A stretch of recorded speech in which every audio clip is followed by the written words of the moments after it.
Hello everyone! Here is the pile of books from the library from this week and the past week. I want my oldest to try to get in at least a nonfiction or classic book in with each young adult fiction. The first set I started her on is Anne Frank's The Diary of a Young Girl and The Recruit, which is the first book of the Cherub series. The next option is The Screw Tape Letters by C.S. Lewis and The Book Thief.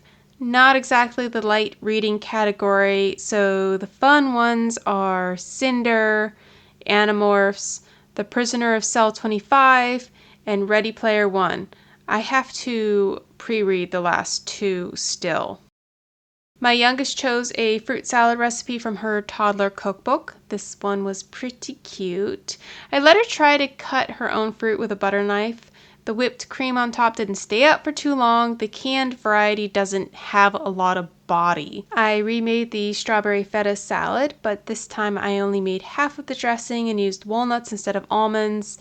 I think I messed up the strawberry proportions though, as it was still slightly too acidic. The walnuts did work much better than raw almonds though. I'm going to prep a prime rib today that I saved in the freezer.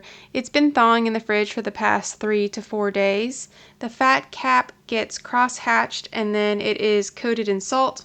I'll leave it in the fridge for about 48 hours to dry age. My eldest daughter wanted to try making a crepe recipe. This is the Betty Crocker recipe again. I used one I found from Brittany, France. The Betty Crocker one tastes a little like noodles to me. My middle child chose a chocolate fork biscuit recipe from the toddler cookbook. I thought kids loved messing with gooey things, but she absolutely hated mixing this cookie dough with her hands.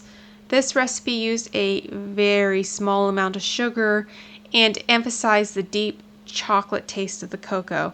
I really liked it, but everyone else was expecting a sweet cookie. The prime rib has been aging uncovered in the refrigerator for about 50 hours. It gets roasted at 250 degrees for 3.5 hours, rests for an hour under tinted foil, and then the fat is crisp under the broiler right before carving. I sold a set of jet bikes, which has prompted me to start on another set. I really want to get through all of my old models, especially the ones I've messed up on. That way I can buy new models and try new painting techniques on them. This is the first time I've done white hair. I think it turned out okay. I obviously need more practice. I need to deepen out the skin color of his face, probably with a wash. And that is all I have for this week. Talk to you next week.